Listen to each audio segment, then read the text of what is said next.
When do you return home? आप घर कब वापस आते हैं? I return home at 2 p.m. मैं दोपहर 2 बजे घर वापस आता हूँ। Do you take a nap in the afternoon? क्या आप दोपहर को कैलूला करते हैं?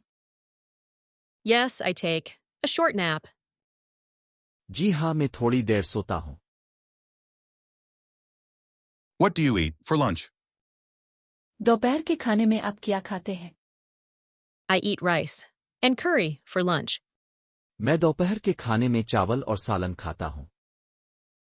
Do you watch TV in the afternoon?